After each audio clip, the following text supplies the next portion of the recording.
Well, hello everyone. Welcome back to my channel and welcome back to Prehistoric Kingdom. My name is Swoop there and we are here in Red Sands National Paleo Reserve building the habitat for the Ouranosaurus. Now I have looked it up. I'm pretty sure that's how you say it. It could also be my accent if it's not quite right, so be kind to me. But Ouranosaurus, and I'm actually loving these dinos. Loving them. I put them just below the Psittacosaurus because I thought that they could share the backstage area. So that would be appropriate because they're both herbivores, although one's a lot smaller, but it is separated still. So they have the different areas in that backstage area. It just is repurposed from an in-game prefab, and then that larger part of the barn is for the Ouranosaurus. Now you can see I'm putting in a sail here that I stole from my Dilophosaurus habitat and I made it a lot bigger. And then I go actually to put in some in-game, once again, like I did in the Psittacosaurus habitat, some in-game barriers. And I decide quite quickly, you'll see shortly, that I hate them and delete them all and I make my own. Now, I'm not saying that the in-game barriers aren't good looking. They are beautiful. However, I don't know. They never seem to work out how I want them to work out or look how I want them to look. So everything ends up being custom, which is not a bad thing. It just takes me a lot longer. So here we go. I'm popping them in thinking this could work. This could be really good. And then eventually, no, it didn't work out. Let's talk a little bit about the Ouranosaurus because I found out some interesting facts. And because they're a new dinosaur in the game, I have never built for them before. Therefore, I have never talked about them before. So you finally get me rabbiting on about facts that you guys probably already know. However, I have learnt about them because that is part of what I do. When I build for a new dinosaur, I jump on the internet and actually look at facts and read up about them, learn how to say their name, so that I learn something new. I'm really into learning new things. So the Ouranosaurus, it lived in, from what I could gather, the early Cretaceous period, which is like 110 million years-ish ago. It was discovered originally in Africa, and its name had several meanings from what I could read. So it was like valor, recklessness, and brave, but it was mostly interpreted as brave lizard from what I could decipher from the multiple sources that I read from. In terms of size, it was about 7 to 8-ish meters long. So for you Americans, that's 23 to 27 feet. And it would have been around 2.2 tons from the things that they had written on the internet about it. Now, according to sources, the Ouranosaurus had fairly weak jaw muscles. Unlucky. So its diet, it's speculated that because it lived in river deltas, that it had like a diet that was made up of like plants and seeds and fruits and so on. But then others have said that because it has quite a wide beak, that it ate just a bunch of low quality fodder. So basically just pretty crappy food and a lot of it. It has a really impressive sail that runs along its back all the way down to the end of its tail, similar to the Spinosaurus from what I can kind of see in the game and in pictures and things. But some have said that it wasn't actually a sail, it was a hump that's like similar to a bison or a camel rather than a sail. But I actually prefer the sail theory, so we're going to go with that one, and also that's the one that's in the game. So we're going to go with that one, and we're going to talk about some speculation around what they think the sail was possibly or potentially for. Some scientists think that it was food storage, so, you know, they stored a bunch, a bit like a camel would store fat in its hump, they would store food in their sail, or some say it was used for temperature regulation because it was found in areas in Africa. A lot of people think that they needed the sail to cool them down or warm them up. If it was a cold night, they were getting warmer in the mornings. And then others say that it could have had other uses, so things like mating displays, I suppose, or to scare off predators. So I actually found a lot of those facts really interesting and loved learning about the Ouranosaurus. I actually think the in-game skins are beautiful. I didn't use my favourite one, which is the blue one. So here's a picture here of the in-game skin that I love, because it doesn't really look like it fits in a desert climate, this particular skin, which is a shame because I love it. But anyway, that one's not in. However, when I finish the speed build and I take you through the real-time walkthrough, you'll see all the different ones that are in. At the moment, I've just got the skins that I have farmed, for want of a better word, in there just so that I could get the size of the dinosaur and so on. And you can see my bollards kind of representing people, so I don't go to overscale or underscale. So what you can see me building now is a shade structure, basically. It was originally just going to be what you can see now, so that is the the wooden struts and then the wire running across the top, and I thought that would sort of provide enough shade. As I thought about it and moved on to something else, I ended up moving on to the custom fencing for the actual habitat itself. I realised that actually the metal sheeting or metal wiring probably wouldn't provide that much shade at all, and I end up putting on some climbing vines, which I'm really happy with. I'm really happy with how they look in the end, and I'm just going to pretend that because they are attached into a garden bed, I end up putting a garden bed below, that they are watered by, I don't know, the park gardeners, or they've got a sprinkler system installed or something, because once again the person that owns this park is filthy rich and can afford to do all those kinds of things.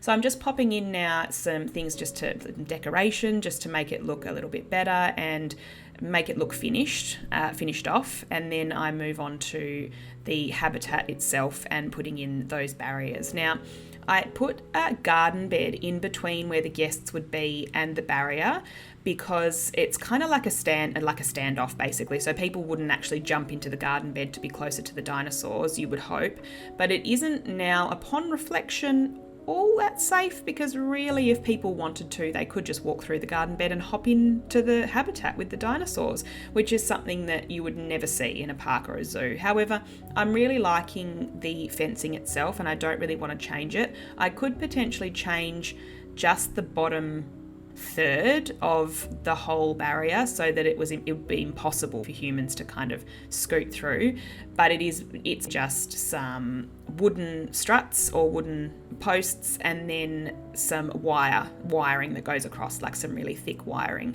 And I'm just popping here some decoration for the side of the path. I saw something online that I really liked in a zoo, I think it was in Canada, and they had these basically just metal posts sticking out of the ground, and it was almost like a bit of an art feature, and I end up putting that on this, and I really like the way that it turned out. It's a bit random, like it doesn't really need to be there, but I think you would have things like that around the park that are just kind of points of interest. So if you're not looking at a dinosaur or you're not actually in front of a habitat, you've got small little points of interest that you're like, oh, that's interesting and a little bit weird and kind of cool, and it just kind of creates and enhances that experience of walking around a park, I suppose. Because I'm recording these voiceovers so far in advance of actually releasing them on my channel, and I'm doing that for a very specific purpose, I wanted to make sure that, one, you guys as viewers had some guaranteed content coming out, so that if I decided randomly that I needed to take a couple of weeks off making videos, I could do that and there would still be content available.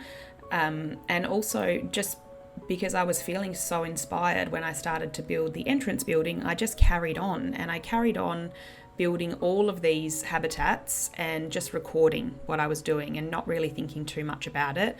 And then I thought, look, if I want to edit them and put them out on the channel, I will. And I was like, actually, I do want to do that, and I would like people to be able to see Red Sands Paleo Reserve sort of coming together. So as I was editing this video in particular, I realised that I need to probably build and then edit rather than building a bunch of habitats and then editing. And for those people that have watched my entrance build and my Psittacosaurus build, you will have noticed that in the walkthrough I had to put up massive walls because I had other things that I had finished that you weren't able to see. So I don't really want to have to do that in all of my walkthroughs moving forward. So I'm going to kind of build and edit, and that's going to be the pattern. So at the time of recording this, I'm not 100% sure what I'm going to currently have on the channel. Also, I'm not 100% sure if I will have done any lives, because I wanted to talk a little bit about some of the smaller details. I really want to add more into the backstage area, and at this stage I haven't. However, we may have at this point already done a live where there is some details having been added in. We also might not have. So if there is a live up on the channel in the live section, then you probably will have seen some of the smaller details being added in. I have decided that the next habitat after this one, or the next episode after this one, is going to be the exhibit house. So that's a little Easter egg for you guys. The exhibit house is finished. I just need to edit together the video, and then we're going to move on to a carnivore habitat, which is further down in Carnivore Valley. So that also is going to be in the next few weeks, and then we will move on to another part of the park, like another area of the park, and I will keep that to myself for now so you guys can be surprised. That is the end of my voiceover for the speed build. The speed build's about 15 minutes long and we're 11 minutes in, so you've got 4 minutes left to watch me build this fence, and then I put in the rocks and the shrubbery and all the things into the habitat, and I do a bit of gardening, and then I put the vines, as I said, onto that shade structure. So I will see you after the speed build for the real-time walkthrough.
Alrighty, welcome to the real-time walkthrough. Now we're going to do this walkthrough in the sunny daytime because I don't have to have any horrible walls up, so we want to get like what it would actually be like for a guest, you know, if you were coming into the park to see. So you've walked in, this is the entrance here, and you know, you've come on down this walkway. You've potentially already gone down here to the left to see the Psittacosaurus and the exhibit building, which is just behind, and we won't spoil that. And then you would carry on around here. Now, you will eventually either be able to go to the right here and head off in that direction to that side of the park, or to the left and head off in that direction. And this path will also eventually connect up. So it kind of will have, you'll have a big loop around this side, and then you'll have a big loop around this side, and you'll have like a center path as well, and some habitats on the center path. But we'll head down to the Ouranosaurus habitat now, past my little art piece. Isn't it a delight? And then underneath the shade structure, which I think actually ended up looking pretty good, if I do say so myself. So along you'll go. If you're feeling tired, you can take a seat. Otherwise, here they are. Now, I don't know what's going on, but they always seem to be running. Like, they never ever seem to walk.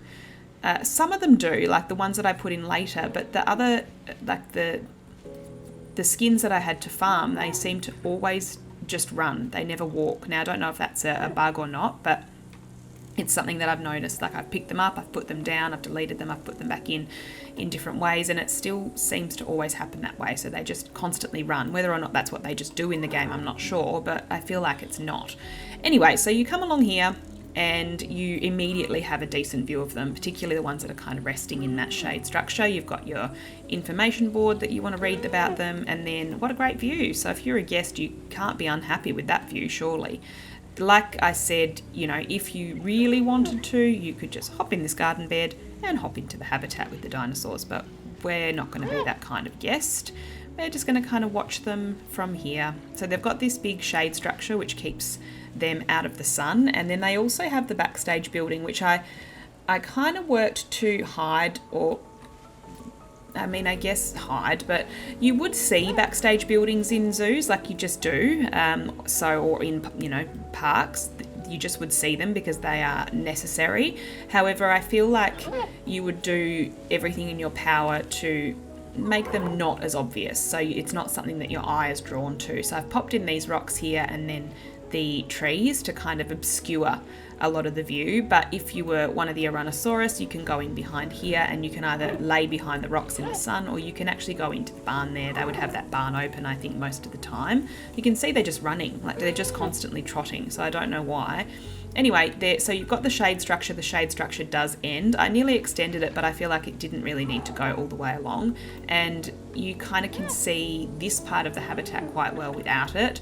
So you can look up to the entrance building. Up the top here is the Psittacosaurus habitat. Then you've got the Dilophosaurus habitat in behind here. I need to remove this in-game fence. I don't really know why it's still there. And then you've got the habitat itself, which we are now going to jump into. In we go.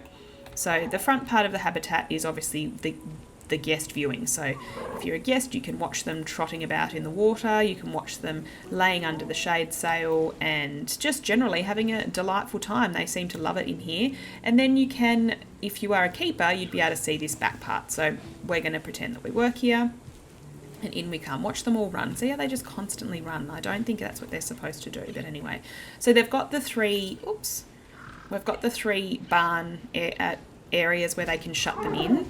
Kind of one really only fits in each of those, even though there's 5 in here. But you can see that there's a walkthrough in this one. So let's say you wanted this dino in here, you shut them in, you open this gate that way, and then you open this gate that way, so it prevents them from going into the building part. And they can walk through into the holding pen, which I showed you guys in the Psittacosaurus episode. So the Psittacosaurus can enter through this area, but the Ouranosaurus would have to enter through here. And then the barn itself runs all the way along. So there is this part here, this interior part that I haven't outfitted yet. I may have already done so in a live, but at this stage I haven't. And then you've got the 3 Psittacosaurus pens, 1, 2, and then the 3rd here. And then you have the 3 Ouranosaurus pens that can be closed and depending on I guess, the purpose of having them in there. I don't know why you would ever have them closed in. This one is slightly smaller. I feel like it would provide more shelter if it did actually rain or pour down with rain, or they needed, you know, it to be in a more enclosed area for any purpose. I'm not sure what that could be. Maybe vets or whatever they might have to do.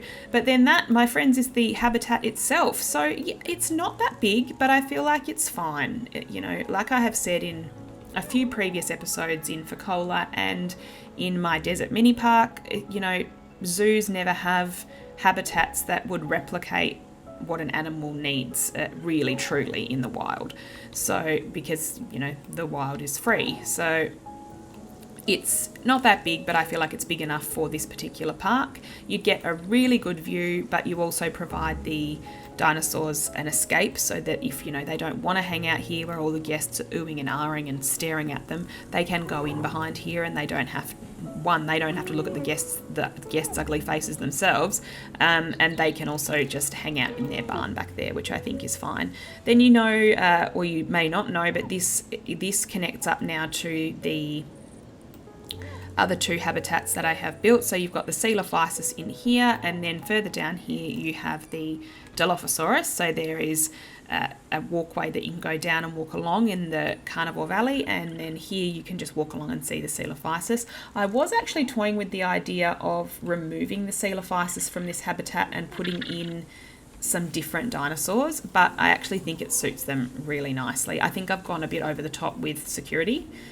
Perhaps the scene from Jurassic Park just freaked me out, and I thought they were a lot more agile than they actually are. But let's be honest, there's no way that this tiny thing down here, where are we? Have we got one in view? Yeah, there's one running off in the background, is going to actually jump out and over this, let alone this part that I've put here. But anyway, it's fine.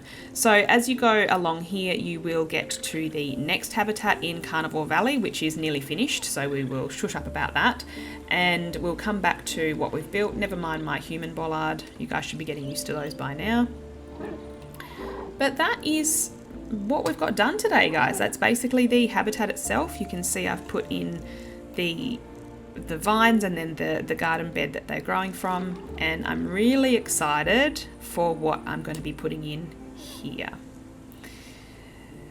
I'd love to tell you, but I'm not going to tell you because that will spoil it. But you can see that it's going to be quite a decent dinosaur because it's right near, not that you would always put decent ones near the entrance, but it's right near the entrance. It's got a really good lookout, so overlooking the habitat, and then I'm also going to have a viewing building as well down here, and it's going to be quite large, like a very large habitat. So I'll leave you guys to speculate in the comments what you think is going to be in there. Otherwise, thank you so much for tuning in. I really appreciate your support. It's actually so great to be back. If you have liked this video, please be sure to give it a like. Liking is one of the most helpful things you can do, and it is free for you to do, so please do that. If you want to subscribe, feel free to do that also, and a comment below is helpful, even if you just put a full stop in the comment. I mean, it'd be nice if I could interact with you, but full stops are fine too. Just pop that in, and that would be helpful as well, just to help me get the YouTube algorithm to like my little creator channel again. Thanks again, guys. I really appreciate it. And as always, I will see you in the next one. Take care. Bye.